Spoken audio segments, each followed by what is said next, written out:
Good afternoon, and welcome into another Titan Talk. I'm Hindu Man, and as you can see, that is not Kilgoon alongside me today. This is Austin. Hi-Rez Austin, Titan Forge Austin. Austin's been around a long time with the game, longer than me, I'm pretty sure. Yeah, I'm an old head for sure. But nobody really knows it because you've never really been on camera that much, maybe on some or a couple of games here or there for the most part.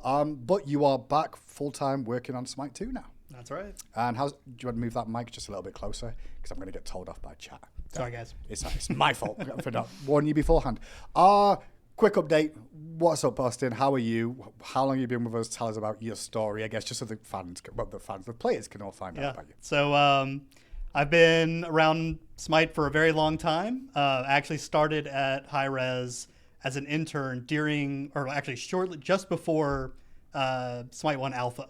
Before Alpha? Before Alpha. I did not know that. So for a very long time. That's crazy. Initially was not working on SMITE. Yeah. But then I think it was season 6, either 5 or 6 is when I started working on SMITE directly. Yep. But I worked on a couple of other things. I worked on, for those of you who remember, Hand of the Gods. I worked on that for a little while. And then I spent some time at Prophecy, this sister company, working on Dead Zone Rogue, and some other stuff that didn't ever make it live. But yeah, there's always stuff going on. Yeah. And then I was working on SMITE 2 for quite a while as well. Worked on a lot of gods that are. I want to say Ganesh was the last one I remember you being involved in. Yep. Release. Ganesh was the last one before I went back to Prophecy to help out for a little while. Cool. I only mentioned that just because the fans who are like tuning in, watch the show and stuff, will remember the Ganesh release and how solid he was. So there'll be a bit of confidence there. Like, okay, cool. I guess he does know if he knows Ganesh. Because honestly, I think Ganesh came out really well as well. I'm really excited. So thank you so much for joining me today. Obviously, Kilgoon's out. He's kind of busy with a couple of things at the moment, so that's why he's not available. And Austin kind of jumped on last minute, wasn't prepared to be on the show. And for the most part, we won't see Austin too often because he's always busy in the back room most of the time, working away on the game. So see this as an exception. But he's here to kind of go through balance with us today, answer the questions in chat, and do some updates as well. Speaking of updates, I will quickly just go through a couple of mentions. First of all, chat, we've got an art competition that's going on right now. The Petals and Palettes competition is available for you all to tune into. We're going to be reviewing the submissions on May 15th, and you'll see the results of exactly who's going to get some prize in there for your art submissions. So make sure you get those in. And additionally, just to mention as well, the May circuit for SMITE Prime is about to begin. And by about to begin, not this weekend, begins next weekend. So make sure you check in for that. Additionally, last but not least, before I get into everything, this will be available. The new Ratatoska Flurry Twitch drop will be available for you starting next weekend, all being well. If there's any issues, I'll let you know, but that will be available on Saturday. But without further ado, I guess it's time for us to get on with the balance. Austin, before we go into it, first of all, obviously I was out this week, so you're going to kind of have to catch me up a little bit on what's been going on. But I know the focus was really on making some adjustments to not necessarily time to kill, but survivability, I guess, in some regard. And the focus on trying to, calm the issues that players have been experiencing. Yeah, for sure. Cool. So we'll go straight into it then and have a little look at exactly what's going on.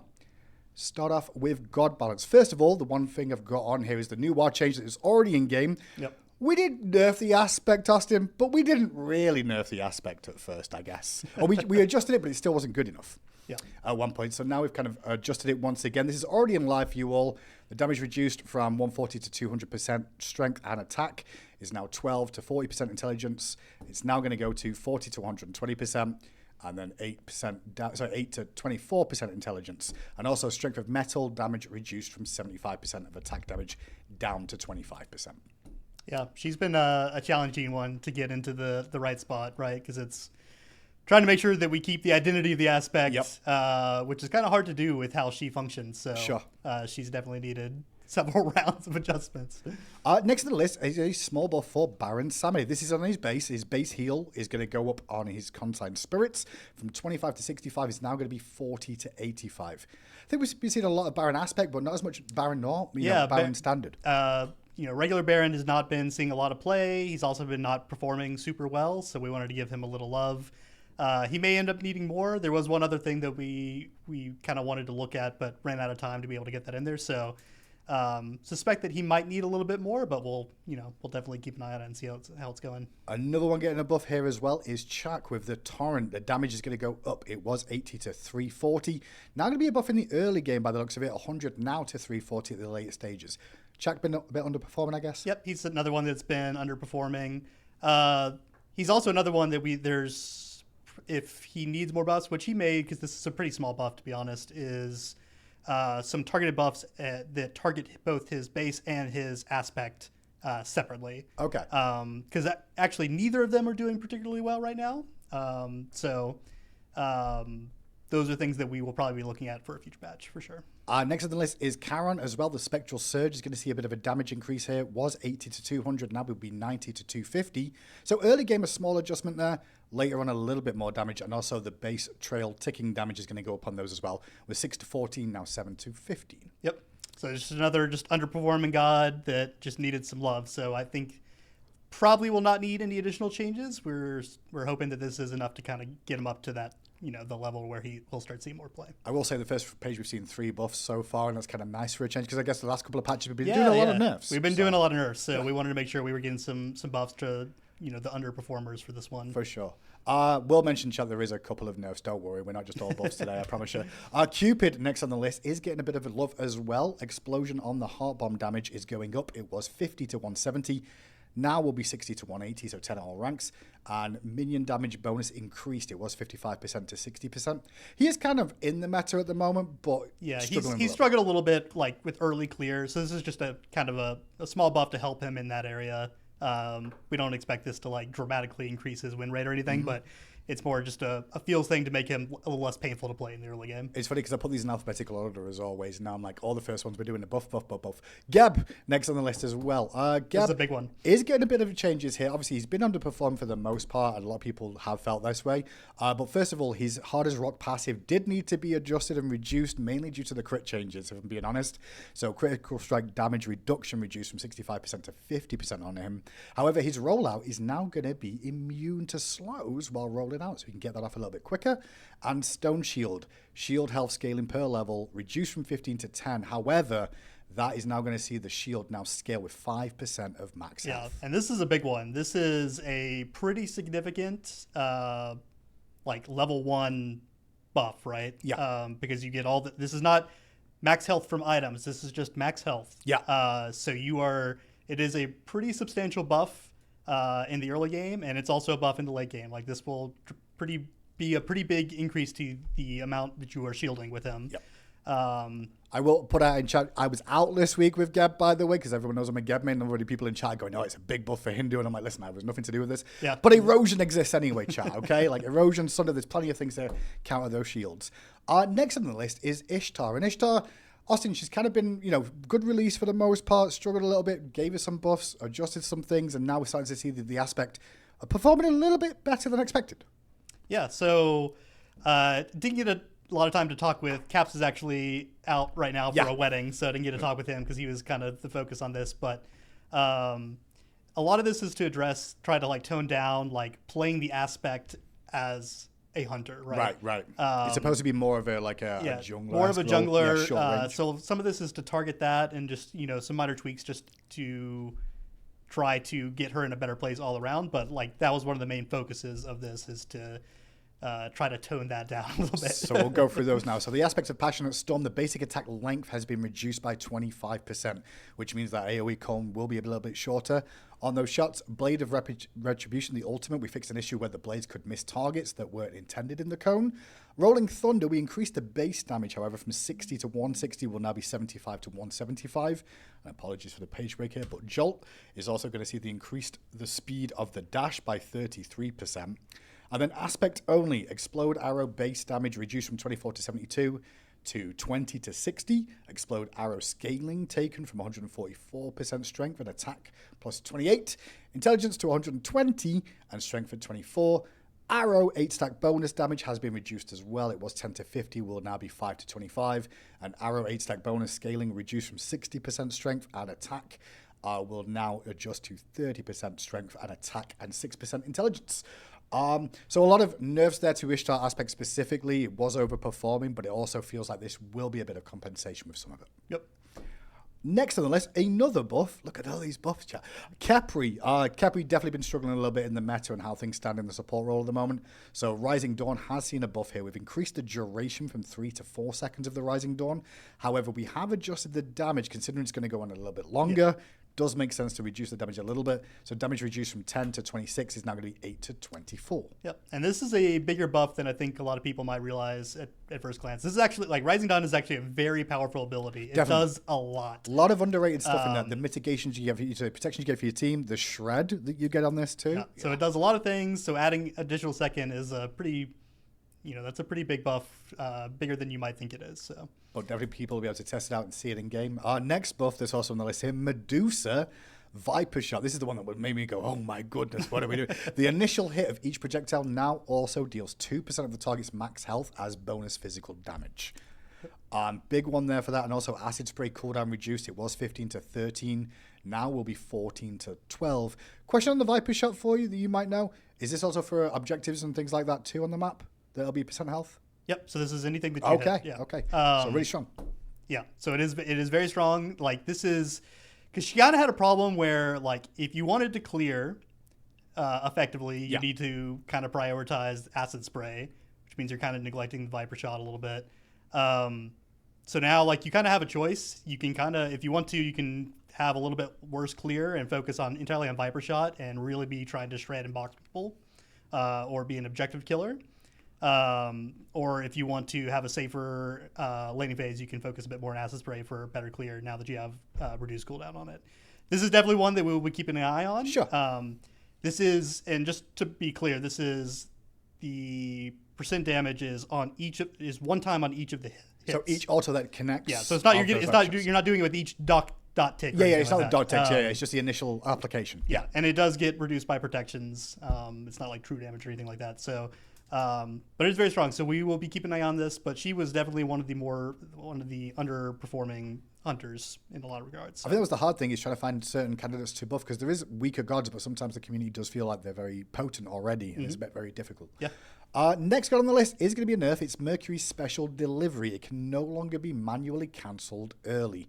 I know this is something that some players were really enjoying as a Mercury player, but kind of frustrating in some circumstances to deal with. Yeah, like it was very strong. It created the situation where, like, you kind of would bait out beads. Like it was one of those things that just could be abused in a lot of different ways. So, and he was also a guy that was performing very well at the time. So. We're hoping this change kind of fixes both of those problems a little bit, targets both of those things. Next up is Mordred. Just a bug fix here, but one to really mention. Fixed an issue where the healing from gods was less than the stated description. I think just people weren't aware it was actually doing a little bit more. Yeah, so we were actually intending to look at Mordred for buffs, but that's one thing that we caught when we were looking at it, is like, oh, this is actually... Is he seen as, like, weaker, I guess, in the data we're getting in? Yeah, in the data, he's definitely... struggling. He's struggling a bit. Okay. So this is a relatively small buff, but it's really just a bug fix, It's just a bug fix more than anything else. Fixing the matchup. Yeah. Next on the list is one that the community has definitely been raving about, because Pele Aspect, we've done some adjustments to it a couple of times now. Here we go again. Magma Rush base healing reduced from 4 to 16 will now be 3 to 11. Magma Rush base enhanced healing reduced from 8 to 32 will now be 6 to 22. And Magma Rush health scaling reduced. It was 1.15 is now going to be 1%. And the health scaling reduced from 2.25% of health from items to 2%. Pyroclast return base damage reduced from 25 to 20. And Pyroclast return damage scaling reduced from 15 to 10. Hopefully, this should bring her a little bit more in line. And this also, like, we also fixed a bug where you were double hitting on the AO3. So these things in combination, we're hoping this could be enough. The problem with the Pele Aspect is she was definitely overtuned. Sure. So we've been trying to bring her down, but she does kind of have a fundamental problem with how she works. That if this ends up not being enough, we probably will look at a small rework to actually how the aspect functions. And I guess that's what the question is, because like she's very much a burst assassin style, and now we're trying to make her sustaining, but she's too sustaining, but she's not doing damage. The problem that she has, and it's a more difficult change than it might seem, which is why we haven't pulled the trigger on it yet, but we will if we need to, is the way that the way that your fuel works in the aspect is as you're taking damage, you're gaining fuel, right? And it's any source of damage, and it's always a set amount. And because there's no like timer on how often you can get the fuel from taking damage, if you're in combat, you're kind of just maxing out on fuel unless you're just like slowly getting hit by one person. Like it's very easy to just keep your fuel like constantly being replenished. Sure. So you're able to stay in this state for a lot longer than you can in base Pele. So that's one thing that we might look at changing if this isn't enough, but we're hoping that all these things combined will bring them all be enough to where it's like she can remain this kind of like sustain. I want to stay in the fight for a long time, whatever, but not be such of like a terror while doing it. Next up is Poseidon. Release the Kraken. Buff for Poseidon coming out here. The outer ring scaling damage has been increased. It was 40%. Now will be 50%. The inner ring damage scaling increased from 100% to 110%. Yep. Poseidon kind of struggling. Kraken no longer struggling, I guess, is what I'm saying here. Yeah, the idea behind this one is like he's definitely one of the mages that is struggling the most right now. And the Kraken is notoriously easy to avoid ultimate. All relics as well. Yeah, there's a lot of counters to it. So like if you're getting hit, particularly by the inner ring, you should be getting hit, right? You should be really getting hit. Yeah. So this is, trying to make that pay off a bit better when you're able to actually pull it off. Next on the list is Ratatoska. We did kind of go over some of these, but we're getting some substantial changes here, some buffs that were long awaited from the community. Brisbane Acorn no longer has reduced range. Ashwell Acorn now gives a 20% bonus to movement speed when AO2 is fired. Thistlethorn Acorn now will stun targets hit by 3 acorns properly, and the Dart 1. The strength scaling increased on this from 70 to 80%. Yep. So going to be a lot more dashing around in these engagements. Has a little bit more mobility, a little bit more range with this too. So we'll see how this plays out. Yeah. He's definitely a lot stronger now. I'll say that for sure, based on our internal testing. But yeah. And the last but not least is Ymir getting some love here. First of all, Shards of Ice now deals damage if Ymir dies during his ultimate cast. So it's like his final act of death can at least do some damage back, hopefully. And then last but not the other one on here is the Frostbite passive. Damage reduction to Ymir from frostbitten targets increased from 15 to 20%. So actually two minor buffs, but pretty substantial when you think about how these are going to play out. I mean, I think the Frostbite passive is, it's pretty substantial. Like you're getting, 5% additional DR. Like that's pretty good. Definitely helpful. And the Shards of Ice, that is something we've been trying to fix forever. We think we have finally fixed it. So if you guys are seeing that is still not happening or whatever, let us know. But we think we have actually fixed it for real this time. Fingers crossed. Well, we can move on to item balance now. And obviously, you can already see a couple of the notes here. But Bumba's Golden Dagger and Bumba's Spear, both of these have been adjusted. The bonus damage no longer affects the primary target. Can you just explain that for the viewers what that exactly means? It really just means like not the prime target. The other targets around it will still get so hit. like the cleaving bonus damage. Yeah. Like the target that you hit. So if you're attacking with like a regular basic attack and you have this, that target that you hit will not get have the bonus damage applied to them. It's just everything else that's getting hit in the extra area. Okay, that makes sense. And the reason for that is just to kind of reduce the amount of extra damage and clear that these are getting? Yep, and it's more similar to like, how things like this item have worked in the past as well. So it's just kind of more of a parity change and also just to dial it back a little bit more. Next up, Golden Blade. The base damage reduced on this from 20 to 10, and also the protection scaling increased from 15 to 20%. So it seems a bit more of a shift in this one of like reducing some of the actual damage, but giving it a bit more survivability. Yeah, this item was kind of silly because it just gave you a lot, and it wasn't playing around the passive in a lot of cases, right? Like you could buy this item super early, and you're getting a ton of value out of it without any protections at all. Yeah.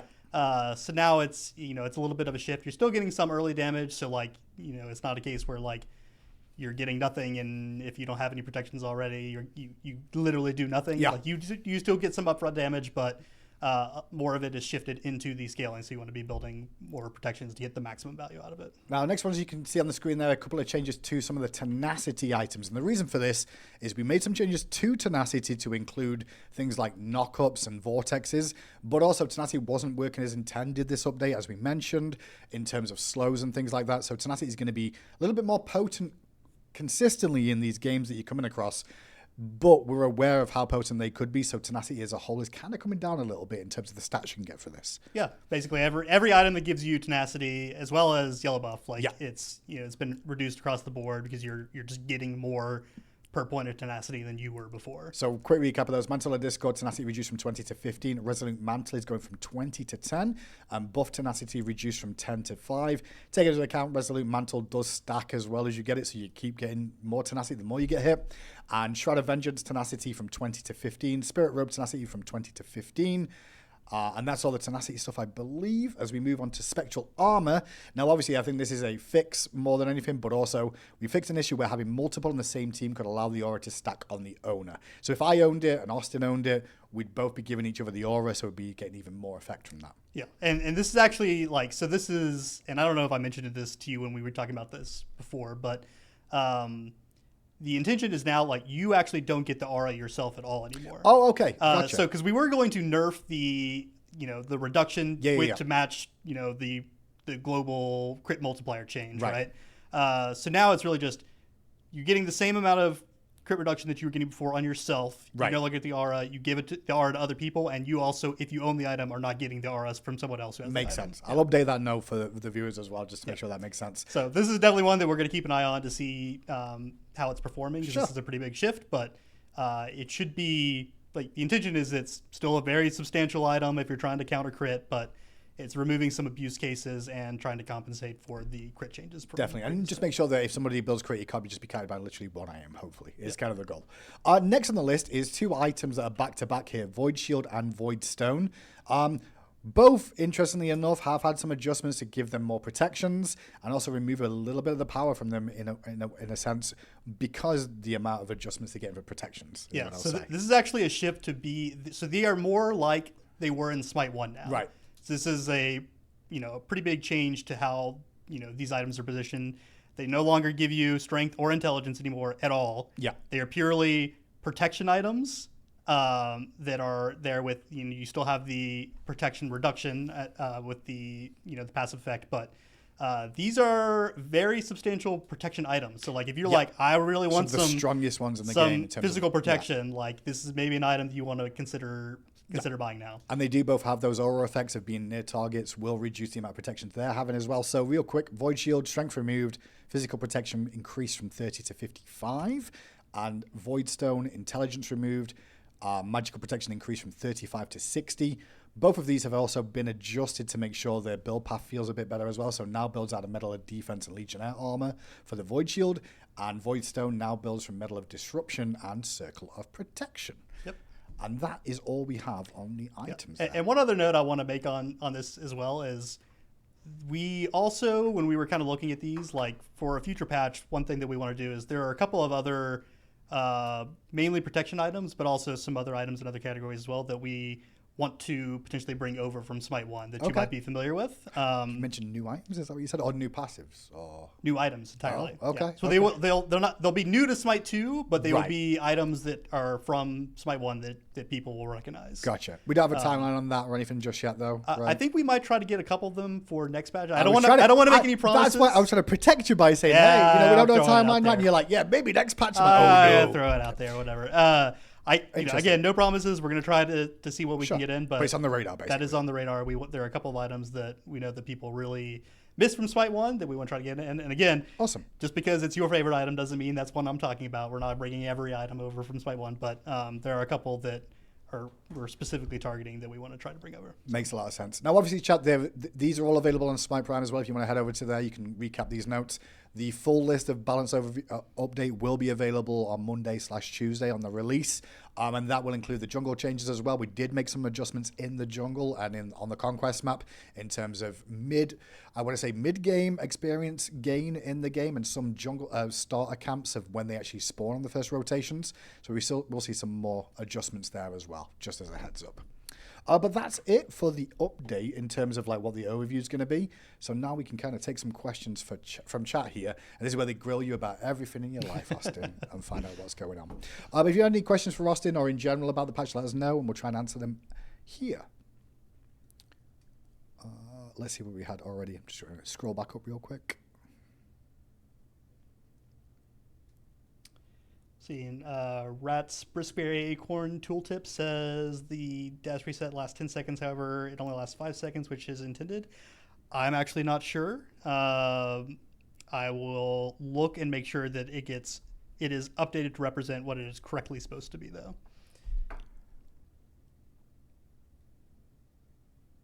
Hand of the Gods 2 already straight away. I'm not sure that one will be coming back. That was that game was an interesting kind of project for us because that was actually our first Unreal Engine 4 game. Okay. So like that was the first that's how old I'm it was. on UE5 now. We're on UE5 now, UE4. but that was actually the first Hi-Rez Unreal Engine 4 game. So there was a lot of hurdles getting over trying to make that game because there was a lot of news, right? 3 to 4 was a pretty big jump compared to 4 to 5 is not as big of a jump as 3 to 4 was. Sure, right? sure. They're very different. So you're someone that worked on 3, 4, and now 5, obviously, as time's gone on. That's crazy. Yeah. Hindu in the Godlike screen, Aladdin is picked. It shows he's physical. Character in the pre-draft lobby. The game is correct, though. I'll make a note and try and tell the team to get an update on that. Who is my favorite god? Dangerous. That's gonna be hard. I don't even know what it is. I don't even know what it is. I'm like, this is always a dangerous... Because they'll love you or hate you based off this one decision. Oh, I'm sure, yeah. I'll give you 3. Okay, I'll give you 3 that I've always liked a lot and for different reasons. This could get even worse by giving them 3, but go. And one's going to sound really bad based off of what we just discussed with Patch Notes, so I promise you it has nothing to do with it. Okay. But, Geb is one of them. Okay. Geb 1 is one of my favorite skins of all time. It definitely was. Definitely Geb 1, amazing. I really like Sun Wukong, and Chalk is another that I like quite a lot. But go-tos. You like big beefy men. I like beefy men. Yep. Makes sense. That sounds weird when you say it like that. I didn't judge you, but it is you just like the big frontlining men. That makes sense. But I traditionally played a lot of solo and support. But I've played all of them. But that's what I've probably played the most over the years. How is the falling animation bug? I am aware there is a couple of bugs with the falling animations. I know we've done a lot of corrections for them and we continue to work on those. There's just 1 or 2 that are still existing. If you do have a specific falling animation bug, though, please reach out to us, smite2.com/bugs. Send in the bug report and we will take a look. I know we've been continuing to make progress on those. Yeah, and we did find something actually in a playtest earlier this week that kind of gave us some hints around maybe some issues that were happening around there. So, hell yeah. But yeah, any information that anyone has on any of that, the more, the better.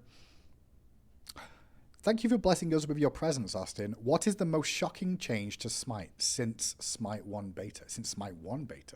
What's the most shocking? The most shocking. The most shocking change. Oh, that's a tough one. I don't know. What do you mean by shocking? I was not expecting this to be a thing that we would do, or maybe, or shocking that changed the game for you. I don't know. Yeah, I would say shocking's kind of out there, but yeah. For me, probably it was because these changes were made before I came back to work on Smite. Right. Was strength and intelligence for Smite 2. Yeah. That's a pretty big change from how things worked in Smite 1. Yeah. So actually having hybrid scaling potential and things like that Definitely. now is I was like, oh, that's neat. I didn't realize we were gonna do something like that for Smite 2. So it definitely blew my mind at first as well. I'm like, wait, we're gonna do hybrid scalers? Yeah. And I'm like, oh, they're tougher to balance as well. Yeah. So. That is, that's one of those things. It's really cool because it lets you do some cooler, more interesting things. But it opens up the item pool and stuff. But it is a balance challenge. So it's kind of both of those. Welcome to the challenge, my friend. Can you spell more gods now that Kilghoul isn't here? No. I can't. Austin could do whatever he wanted and get away with it. I will not. The next 10 gods. No. I'm like, we're here. They'll have you on the show every week. Then they'll be like, what's the next thing? What's the next thing? That's all they care about. Austin, do you like Magic the Gathering? If so, what color is the deck? I do. I'm He's a Magic the Gathering fiend. Yeah. What's your favorite? I like Grixis a lot. That's probably my favorite color pairings. But I play everything. I also like green stuff a lot. It's anything that gives you lots of value. I'm a big value guy. big value. Get more land per turn. Get more value. Draw lots of cards. Yeah, makes a lot of sense.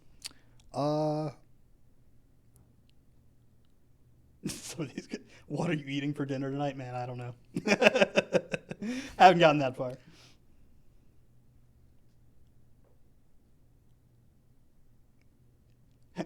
How many of these non-Smite related questions do we want to answer? You can answer as many as you want. Okay, I'll turn it back on if I find a good question for you to potentially answer as well. Because this is the thing of having you on for one of the first times in a long time, and with the audience, I think they're going to get a lot of random questions to begin with.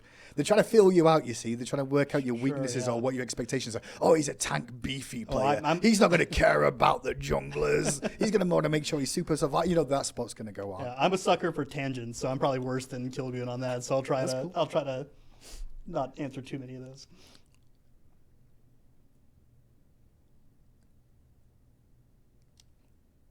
Support players loved having a dedicated jungle. Did we? Dedicated jungle buff in Smite 1, but Pon and Clumsy weren't able to come up with a good effect in Smite 2. Austin, do you have any thoughts on a support jungle buff? Main thing is... Are we talking about green buff? They're talking about green buff. Some of the players want to have some green buff back or some sort of buff that support can pick up. I think people might be misremembering what green buff did to the game back in the day. I remember. I think it depends on when you started the game too and when you played it, because there was the early days of the green buff. Yeah. Even side jungles and then the 2-1-2 mez. Yeah. I was kind of discussing that the other day too. It's tricky. Doing a targeted buff for support is tricky, right? Because anything that a support's going to want, there's going to be another role that would also probably want that, right? Yeah. So being able to create something where it's like your team collectively is like, support's best person for this, let's help them out. Yeah, like, how often does that happen? That's just something that's really hard to find a good space for. Not saying it's impossible. No, there's only one thing in the game that is wards. That's it. That's the only thing in the game. That or like losing more experience for more gold or something like that. Yeah. Yeah. Makes a lot of sense. But green buff overall, I mean, with Smite 2, I think the team has mentioned this multiple times, but because you can pick up multiple buffs and stuff too, you're going to see this gravitate to other players rather than yourself. So, like, we could do something where it's like, you have to have the support role to pick up this buff, but that just doesn't really... Things like that just don't feel good, right? That's like, it feels gamey, right? It doesn't feel like something that, it feels like a Band-Aid, right? So if we were to do something that is a targeted support jungle buff, it would not be something like that, more than likely. How has your return to Smite felt? Any challenges or struggles? It's been awesome. Like tons of challenges and struggles, right? Yeah. Like you've been on and off the team over the years as well, I guess. So it's not like you've been away forever, but it's always kind of an adjustment to come back and go, okay, what's changed? Yeah, I guess. Like it's. I think that like this has been talked about in the past before, but like. In Smite 2, us as designers are able to be more hands-on than we were for Smite 3, right? Which is a blessing and a curse, right? It lets us be able to get things done more by ourselves without having to rely on programming. Teams. But at the same time, right? Like there's a lot of challenges there. That stuff is not easy. It takes a lot of you have to be very careful and intentional with everything that you're doing, right? Yeah. Atlas has been a prime example of this, right? He's been a very challenging god to work on. Yeah, and you lead on Atlas and bringing them over as well? So he's going to be the first take the community gets. Just to be clear, that's why I said Ganesh first of all before, because Ganesh came out great. Yeah, and now Atlas. He scares me, right? Because he's a very challenging god. He has a lot. Like he's probably, I think he's the most complicated god that I've worked on. Really, just in terms of everything that he needs behind the scenes to function properly, right? Which means there's a lot of risk of things that could go wrong. So, and are you prime on aspect as well? Because that aspect is crazy. Yeah. So you decided to you get on the team, you get Atlas as the first one that you focused on, and you're like, man, this guy's kind of complex. And you're like, you know what I'm going to do? I'm going to do bowling with Atlas and kicking the ball around. Well, there's already it's not entirely me. Like sure. A lot of those ideas are like team effort come together or whatever. But yeah, it's another risk. But we thought that we'd rather take a shot at something that's unique and interesting, right? And we knew that like this god's not going to be for everybody. Like even internally, people that have tested him or whatever, it's like I can't play this. Yeah. This is too much or whatever. And we're expecting that. Like there are a lot of people that will just not like how this kit flows. He's going to have a weird muscle memory sort of issue with him because it doesn't play like any other god in the game, right? Definitely. But we're okay with that. And we expect that we might have to make some changes for balance. Like this could end up being one of those gods that in the right hands is extremely potent, and the average player is really struggles, and we're okay with that. But like that means that we kind of have to balance it around that upper tier, right? For sure. So we'll see how it goes on release, and we'll make adjustments where they're needed. But yeah. Had this question come up a couple of times. Any ideas for allowing supports to upgrade starter items earlier than level 20, even if it's like 18 rather than 15?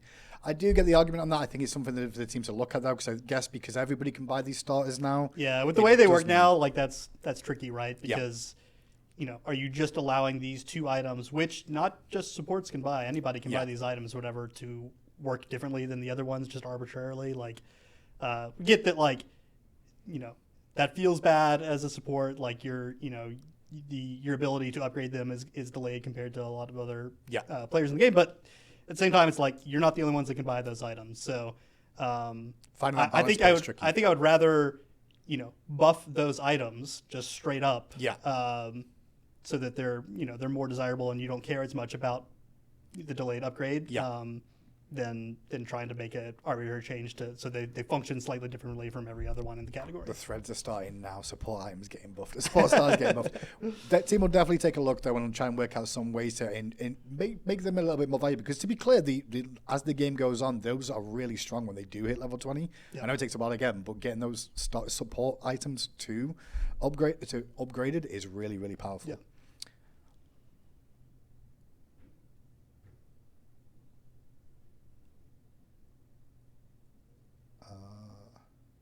Is UE5 more complicated than UE3 or the opposite? I wouldn't say more complicated. They're just different, right? More advanced, I guess, or changed. Yeah, it's just so in Unreal Engine 3, you didn't have Blueprint, right? Which is the main part of what Unreal Engine 4, like the evolution into Unreal Engine 4 carried on to Unreal Engine 5 has that's the thing that allows designers to be more hands-on, right? Because it's pseudo code. You're not actually writing any code, but it's functionally the same thing in most regards, right? So that's the big difference, but it's not it's not more complex. It's just different. Right. It's been over a year since Izanami got any balance related changes. She feels weak in my opinion. Do you guys have anything planned for her? I think she was someone that was being looked at, I guess, but just in the moment not sure where. Yeah, so she's a tricky one, right? Because she's not actually performing poorly. Sure. She's actually doing fairly well. If we were to touch her, it would probably be less buff, more feels, like more quality of life type things, which could be like pseudo buffs, but like I don't think we're looking at directly buffing her based on where she stands right now. But that's not to say we wouldn't potentially consider some changes to her just for feels and quality of life.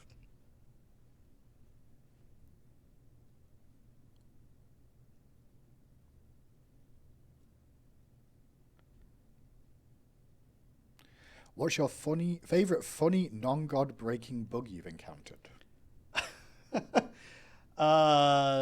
Non-god breaking? I guess it depends on what you consider god breaking, but my favorite bug of all time, and it kills me because we used to have a video of it. I don't know what happened to it. Was I can't remember what god it was either now, but there was a god that at one point was just like accidentally riding the wrong rig. So you would see it, and when it was animating, like it looked like the god, but like it was skewed. It was like doing this weird like skeletal guy walk, a different walk, and it was really funny because it just didn't fit with the god that it was happening on at all. Right? It looked really silly. We'll have to check that's probably my favorite. We used to have a video, and it's like actually tried finding it the other day. Was it the Susano rat one? It wasn't that, was it? That was a bit more recent. That so I don't think so. I know there's been some weird rat-looking things with Susano at one point. Yeah. But yeah, that's an issue that's come up a couple times. But that one in particular that I can't remember off the top of my head was really funny.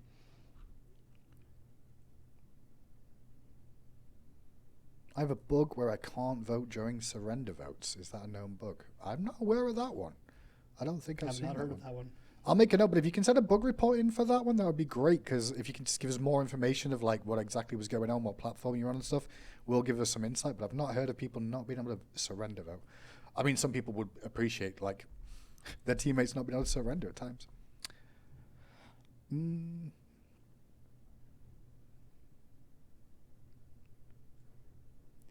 we see some buffs to Executioner?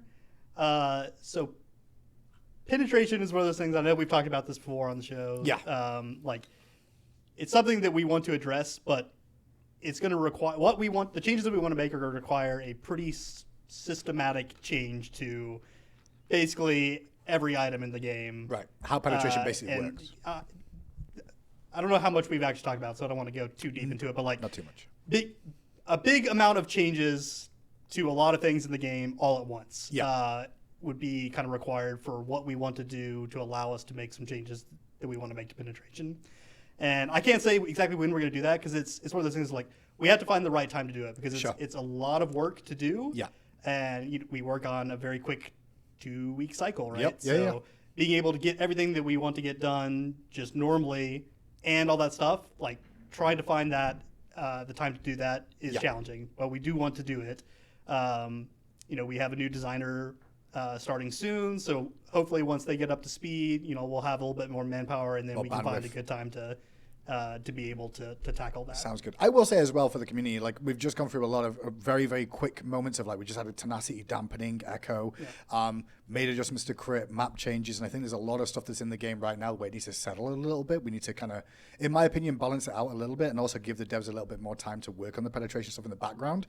If we were to do those sweeping changes in the next week or two, I think it's a lot for the casual player I want to put out there is already kind of struggling with all the changes anyway and still trying to get themselves up to speed and what's good and what's bad. So I do think giving it a bit of breathing room makes sense there, but penetration changes in the future. Yeah, and just balance changes in general are challenging for us just because, like I said, we're on a 2-week cycle, and you kind of want to have enough time. Like, we release a patch, there's a bunch of changes, balance changes in there. Yeah. You kind of want to give that enough time to get, to see what the data says, what the feedback is on those changes before you make any additional changes. So we have a really short turnaround period to be able to make any balance changes. So, like, if you see, stuff where it's like, man, really, this is all they did? It's like, that's not necessarily all we intend to do for any given balance change. It's just like sometimes we just don't have enough time in that, that block of time. It's like a starting point almost, I mean, I guess the other thing for you to mention that as well, like you've worked on SMITE 1 for so long, as did I, right? The month turnaround cycle on patches to 2 weeks, and then expecting balance changes every 2 weeks is solid, but it's kind of tricky sometimes because sometimes you'll overdo it very, very quickly when people just haven't played with certain things enough to find other ways of dealing with situations. There's definitely been times where there's been overcorrections on things where it's like, we know this needs to be adjusted, but like we didn't give it enough time to read, and it's like, okay, this is a problem, but it's not as big of a problem as we thought it was, right? There's a lot of that happens.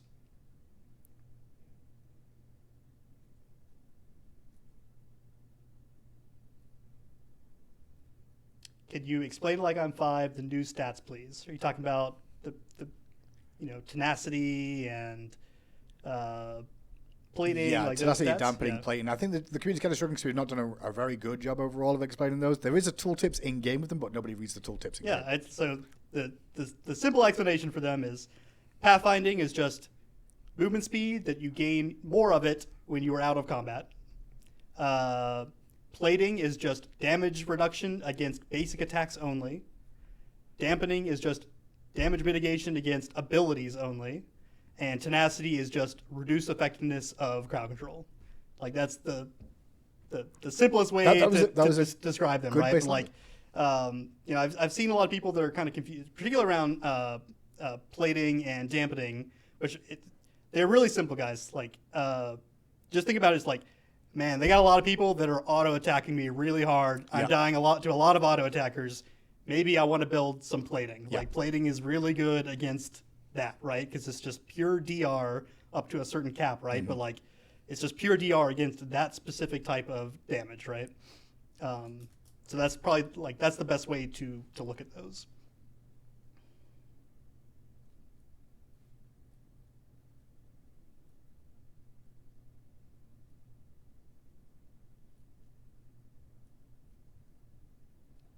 How accurate is the FPS counter in game? Mine often says 70 FPS when I'm actually getting like 200 plus frames. I would expect that's pretty accurate, but I mean, if you're getting that big of a difference, we might have an issue there that we need to look at. So, and take a note of that one and take a look and see if we have some issue there. When did the weekly quests reset? I thought it was the beginning of the week. I finished them close to the end of the week and didn't refresh until the middle or later of the week. Can the reset be moved to either Monday or a Tuesday that would align with the updates? I'll check with the team, but for the most part, I'm not 100% sure exactly when those quests reset, but I think some of it does come down to release dates of the patches. I do get the idea of like trying to do it. I think we actually give it a day or so after the new patch before those quests update, just to make sure everyone's fine with the update.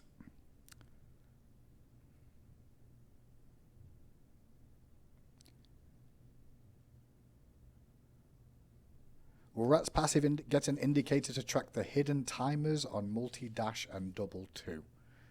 I don't know exactly what you mean by that in terms of the indicator to track the hidden timers on multi-dash and double 2. I assume they're talking about just like how long you have to be able to between dashes, like visually communicating how long you have between the dashes. Yeah, we can maybe look into that. It's hard to like. That's another one of those where it's like being able to find someone's time on the effects team to go back to add additional features that were not scoped out originally, but we have done that in the past before. So yeah, like Nigerian, you're right. We can see if that's a possibility, but it's not always something that we can get to immediately. Will Doom ever get its movement speed back? It feels wrong not having movement speed.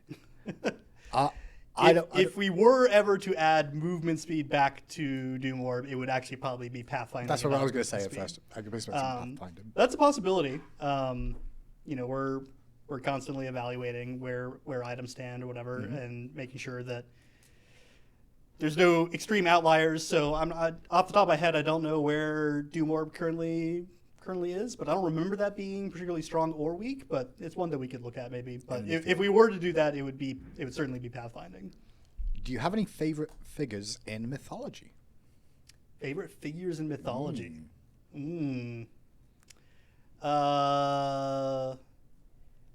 I really like Mayan mythology is actually really cool to me, just because it's not talked about a lot. It's a little bit more obscure, right? Well, AMC was the first, I'm like, who's a Musan Carb? I've never heard of this guy before. He's like, the god of bees? This is crazy. But yeah. So I'm a big fan of, the more obscure pantheons, just in terms of mythology, because it's in Smite's history, it's like when we added, Sheep-Lanke, it's like, who's Sheep-Lanke? It's like, half the studio couldn't even pronounce the name correctly when we were first working on them. So just, learning about the lore of gods that never heard about before is always interesting. Any thoughts on reverting some of the Mirrodin changes? I feel like it's just back to a super niche, maybe by item. Honestly, that is kind of where we want that item to live. To be a little bit more niche. A little bit more niche, right? On the gods it's good on, it's still going to be good on them, right? There are still gods in the game that's can really make a lot of use out of Mirrodin as it currently stands, but we don't want it to be something that's every... Must be core. Yeah, we don't want it to be a core item. If it's a core item, it's just too strong for what it does. A lot of people would even argue that on those gods that it's still good on, it's still too good, right? So that's the type of item is and I think that's a good place to be, is we want there to be a good collection of items that are more niche. This item is only good on a handful of gods, but it's really good on them for what they do. I think those are often the more interesting items. And some of the weird,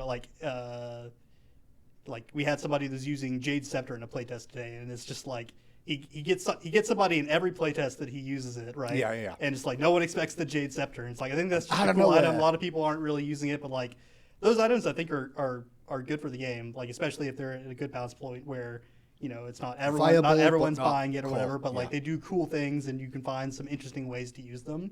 I think that's a good place for a lot of items to live. And there should be items too that are these are often core items. A lot of people are going to buy them. That's just part of. Yeah, you have to have those too, right? It has for sure. You have to have both of those. Do you ever consider changing the speed of abilities for balance? The speed, as in, I guess the fire, the pre-fire, post-fire, that sort of stuff. That's always. Those are a lot trickier to do. Sometimes we do that, but usually they have animation implications which prevent us from doing that. I guess some of it is muscle memory and players' feedback of Smite 1 into Smite 2 and parity to an extent. And that's an interesting thing because while working on Atlas, found a lot of things that, that especially once it hit PTS, I fixed a lot of things recently that we intentionally changed them when working on Atlas for Smite 2. Because they were actually bugs in Smite 1. They were. He has a lot of bugs in Smite 1. Yeah. Some of which we fixed, and they resulted in things that people were really familiar with Atlas. Like, no, this doesn't feel right. So we ended up changing it back. Have you got an example of one of those by chance? Yeah, so some of it is timing things. So like I'm trying to think of a good example here. The AO2 pull, right? When you use that in Smite 1, you can immediately basic attack somebody like as you're throwing them. Like the moment you throw them, you're being launched, and you're basically you just completely skip the post fire on that ability in Smite 1, which was almost certainly not intentional. So intentionally stronger than it should have been, really. So so we changed that to match like the actual timing and was locking you out of that. But we got feedback that people are like I miss having this, so we did go back and change that so now you can get that basic attack in. But like there's a lot of little things like that we ended up changing somewhat recently just based off of feedback. But like really in reality it's like those things were bugs in Smite 1. Like a lot of these things are not intended. Lunchbox0728 says, Austin, Hindu man won't answer my question. Okay. What a scumbag. Yeah, what a scumbag. But let's get this answered, right? It must be really cool and important to really pull you out. Is there any way to make it where you pick which adaptive stat you get from items, like a toggle option in the shop or fountain? I hate getting intelligence on my adaptive stats as Achilles due to Discordia passive. So that is something that we have talked about recently. We have not had any action on that. That's one of those things that like finding the time to address it, but that is something that is on our radar. And is that just adaptive stat in general of like you can choose intelligence or strength? Is that what you mean? It probably won't be a choice. Yeah. That's something that we're still investigating the best way to handle. Discordia passive is a good example of what can cause that to be a bit frustrating, I guess. It's one of those things where it's like there are cases where it can be frustrating, like when you're messing with adaptive stats, like out the gate, right? Yeah. So that is something that is on our radar. I don't know when we'll have something in for that because we're going to have to investigate like the best way to handle it, but it is something. It is something that is on our mind. Yeah. Cool.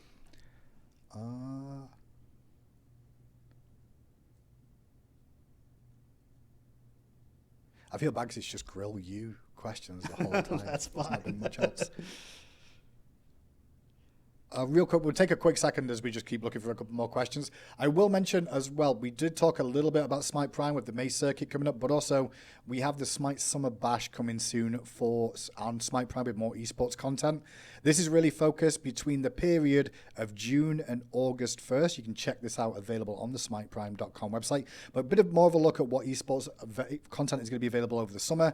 We know summer's kind of a bit of a period where getting a team consistently and regularly every single week is a bit trickier. So we're going to be doing a lot of tournaments with Smite Prime there to give you a lot of opportunities to earn prizes in both NA and EU. Conquest and Joust events will be available throughout the summer period between June and August, so make sure you check that out and find some of that for you. We can go back to questions now. Nice. See how I did that? Just like throw it in there. Great transition. Thank you. Thank you so much. One that I saw, Hunters don't have a great way to apply anti-heal. In Spy 1 we had Toxic Blade or Envenom Deathbringer. Any chance we could see an anti-heal item made for Hunters?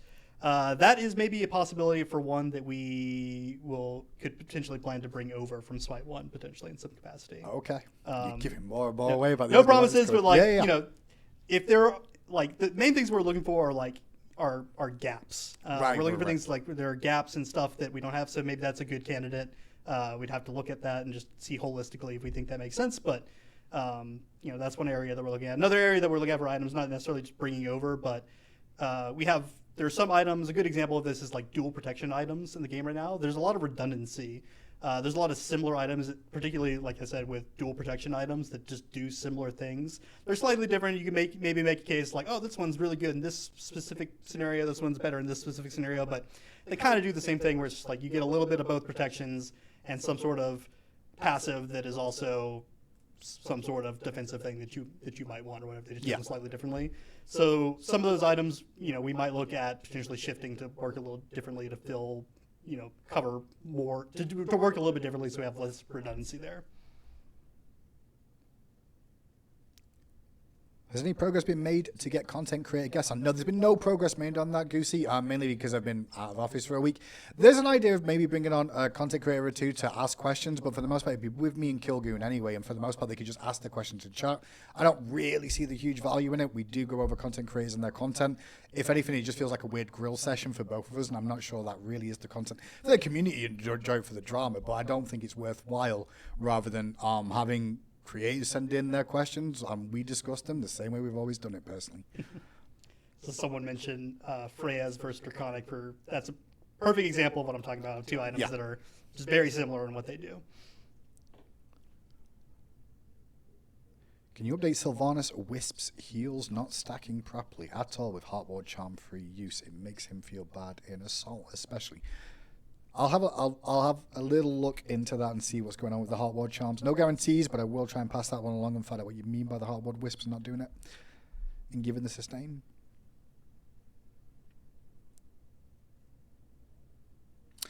Have we thought about doing non-conquest balance again? I feel like some gods can benefit of buffing conquest, but not in arena.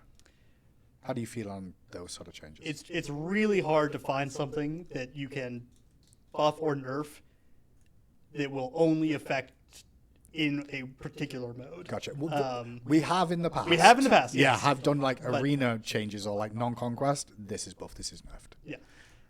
It's just really hard to find those. Yeah, and feel comfortable with. Because I guess it does change the identity as well across different game modes.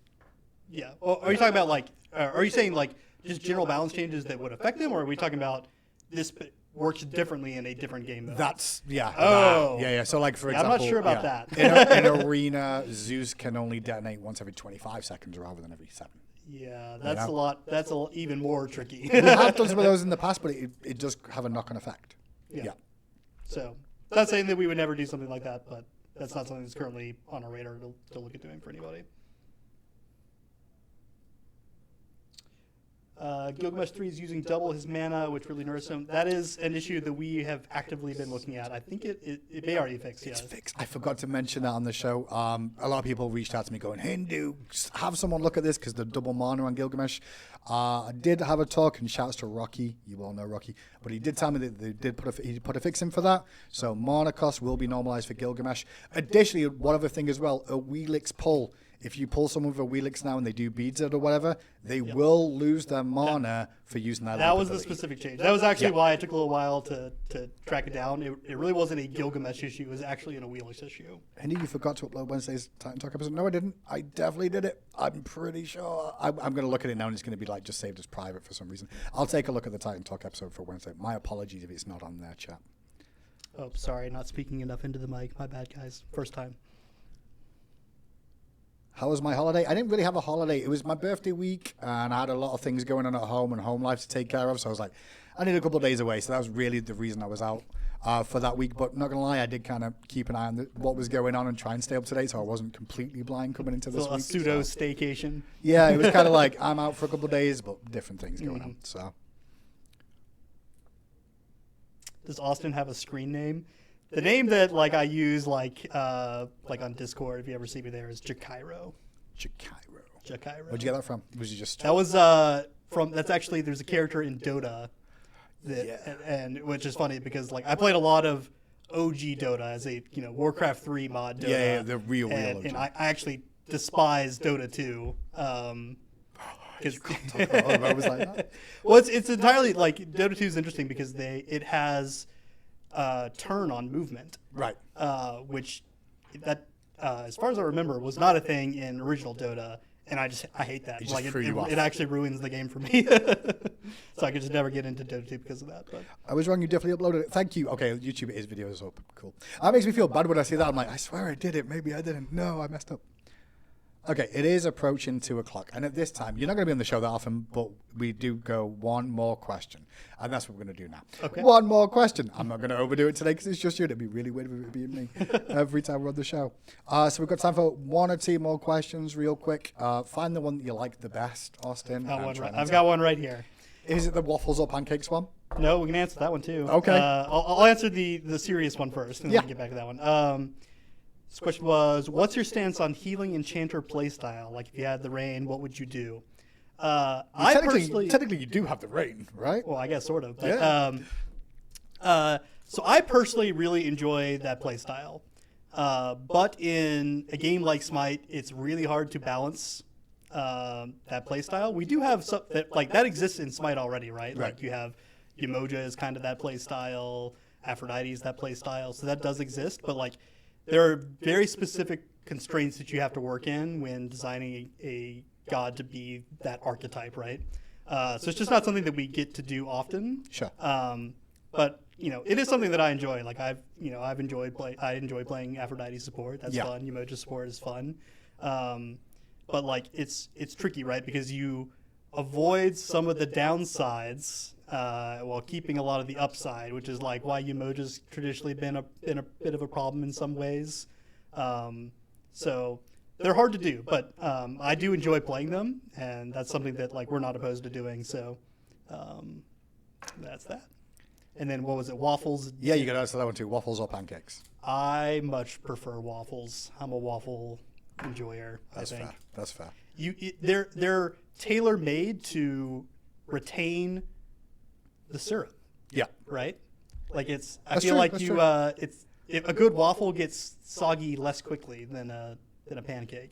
I guess maybe this is actually a little bit harder. I think that if you have really good pancakes and eat them immediately, then they're good. Then they're pretty good. But if it's a waffle and it's been out a little bit longer, Yeah, I take a think waffle. generally speaking, waffles are That better, but makes pancakes can be good too. Hindu, okay, this will be my question. I'm probably take one more after this. What's your favorite thing about Austin? Honestly, I've known Austin a long time. Like since I've been here, Austin has been around, and there's not many people that have been around like that length of time that I've interacted with. Austin is really what you see is what you get in terms of he's a great human being and good at his job. Thanks, man. But he's not on camera that often, and he's not really a social person. You're not publicly social. And I think that's one thing that I think you'd be great at, but I also don't think it's something you're interested in either, of being more forward-facing with the community. But know that this is a good person working on the game. Trust me, okay? I've been around long enough. And I won't say that about a lot of staff. Not that bad, terrible staff are here or anything like that. Or Those terrible other people.